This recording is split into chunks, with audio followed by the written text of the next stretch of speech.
Lord, may the words of my lips and the meditations of all our hearts be acceptable in your sight, because you are our rock and our Redeemer.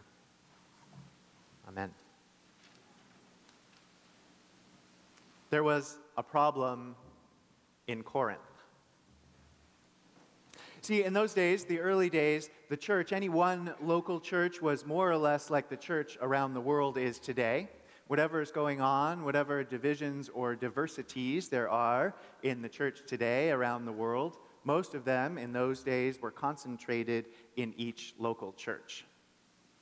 So, for instance, there were those in Corinth who liked to sit sedately and politely, to think carefully and deeply about what was going on in the service. And there were those who had been granted, they said, the gift of the Spirit. They spoke in tongues, they prophesied, they rolled on the floor, and they would tell you that if this ever happened to you, it was so good that you would long for it ever after. And people were okay with that. You could sit sedately in one pew while someone fell out of another pew. You could be quiet for a while while someone else was loud and speaking in a language that you couldn't understand. The problem happened when the tongues speakers started to claim that they were especially beloved of God, that they were set up as leaders of the church, that they had been gifted in a way that no one else had, and that it was better to speak in tongues than to heal, or to plan, or to serve, or to sit quietly in the pew and think. And in those days, they didn't have church consultants. They didn't have area ministers. There was no one to call in to deal with a rift in the church except one person, Paul. So they wrote to him and they said, "Paul, what should we do?" And this is his answer. He uses here a metaphor that would have been familiar to everyone in that time and place. In the ancient world, the pagan parts of it, there were people using this metaphor all the time. This idea that a group of people could be compared to a body. They didn't usually use it to talk about religious institutions, though. They used it to talk about the body politic. And always, invariably, in every source that we have, whoever was writing used it to say this: there are heads in every society. There are emperors in every society. There are feet in every society. There are slaves who do all the work. And that is how God ordained it. God built this body this way. So slaves, you better stay where you are, because somebody's got to hold the head up high. And whoever the shoulders are, you better stay right there, because that head needs to rest on something. And whoever the rib cage is, don't you move, because the shoulders need to sit on you, and all the way down the body. So Paul took that metaphor and turned it on its head. Instead of reinforcing hierarchy, Paul decided that this metaphor was about equality. He said what you heard him say, that there is no body part that can exist without another. What good is a hand laying on the floor? What good is a head sitting alone in a pew? What could you possibly do with a torso and nothing else? It gets a little gruesome if you take it all the way to the end. And he said something more than that. He said this. He said, when one of the members of the body hurts, doesn't the whole body feel it? Have you ever had a paper cut? So little, and it hurts so much. Or the sore spot in your mouth, and you know it's there, but you have to keep poking your tongue into it and saying, yep, still hurts. Yep, still hurts. Over and over and over. And Paul says that's what the church is supposed to be. When one of us hurts, we're all supposed to be going over, not poking them, but checking in, paying attention, saying, your pain hurts me. I cannot think about anything else when you're in this much pain. What can we do? Paul says this. He says that everyone goes down into this water, and they spring up out of it a new body. You go down just one member, but you come up a part of a whole new body. He says that the font is the womb in which we are born, from which we are born. And when we come out, we realize this, that water in the church is thicker than blood. You who have just joined have made yourselves members. But it's not members like of a health club. It's not like members at the country club. There is no red rope that now will get removed for you. There are no special benefits or privileges to membership in Plymouth Church. You will get nothing you wouldn't have gotten had you chose not to join. There are no special privileges for members at Plymouth Church, but there are obligations. You have signed yourself up. You have grafted yourself on to this body. You have promised that none of us can hurt without you noticing it. You have promised that none of us can be alone if you're in the room. You have promised that you will walk with us and go with us and seek to be bound ever closer to us. And not just that, we have promised the same to you. Now that you have joined, you will need to ask yourself in the days, the weeks, and the months to come, what sort of body part you want to be. We have heads and feet here. We have ears and hands. We have eyes and noses. We have the things you can see. We have parts inside. You don't even know what they're doing. There are heads here. There are people like the moderator and the chair of the trustees and all the elected leaders. There are hands here like Jim and Nancy Black who keep this building so beautiful. We have hearts like the caring committee and the food pantry. We have feet like our justice witness ministry. We have ears like our church administrator who hears all and knows all. And we have great big mouths like the choir and me. But we also have ligaments and glands, gallbladders and teeny tiny bones. We have linings and viscera.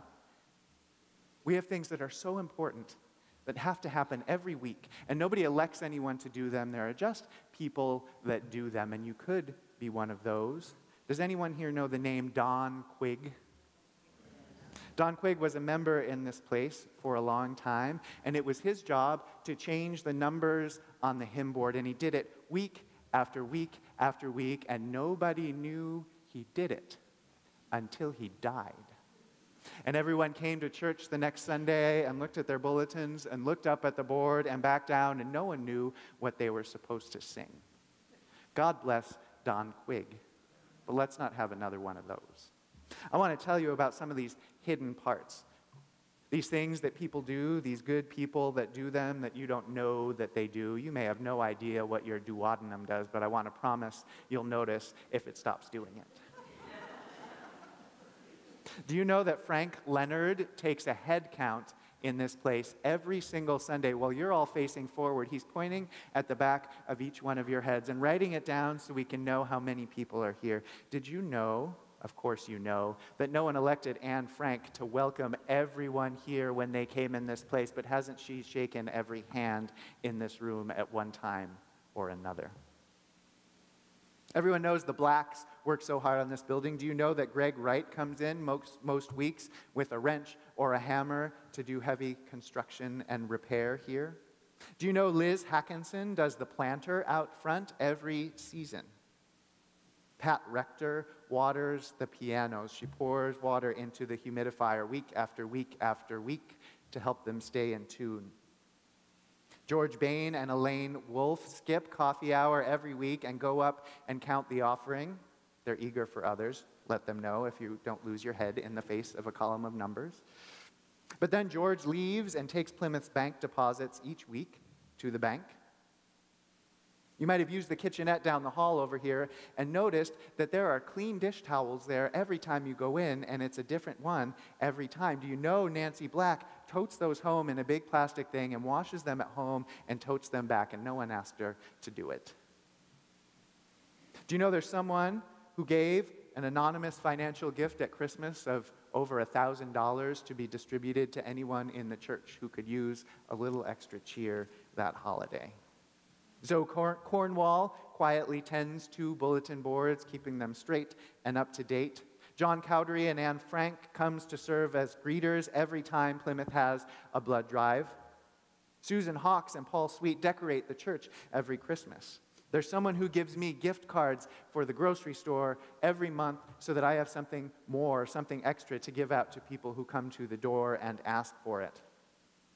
Nancy Pequatic and Peggy Kinner provided the lunch you're going to eat this very day. Do you know Doreen Todorov does the bulletin board outside the choir room? Do you know that John Hottenstein does the website and Stan Ayers puts my sermons on it every week? Do you know that's not a real window up there? That window is being repaired. Richard Hawks printed out a copy of the window and pasted it on the wood that they put in where that was when it was taken out, so you would not notice that it was gone. Tom Zorn keeps our communications and our audio up to date. Mike Chellis, most of the time, and Stan Ayers, some of the time, rings that big bell to call the world to worship. Ellen Wright does the flowers. Heather Face and George Bain do birthday cards. Sue DeLima organizes and files the music for the choir, and the list goes on and on and on. If you were to read one verse past what we heard today, do you know what you would read? Today's reading ended, and I will show you a still more excellent way. Paul then goes on to say what the excellent way is. Do you know what the line is?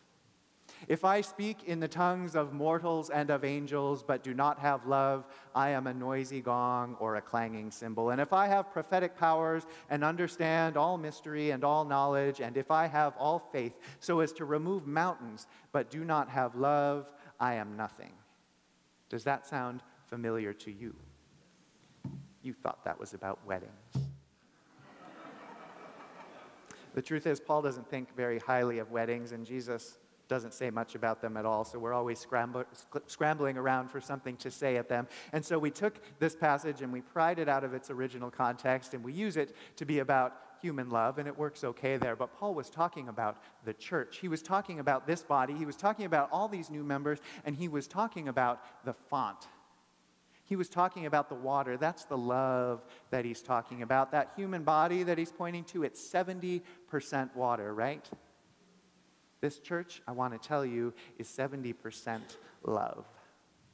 All those things that everyone does week after week, even if they're grumbling when they do it, even if they're muttering under their breath that no one else ever does this and I'm the only one, they're still doing it out of love. They're still doing it to bind this place together, to hold us, to keep us going strong, and to keep us right in the middle of God's love. So we thank God for them. We thank God for you, and we thank God for this body.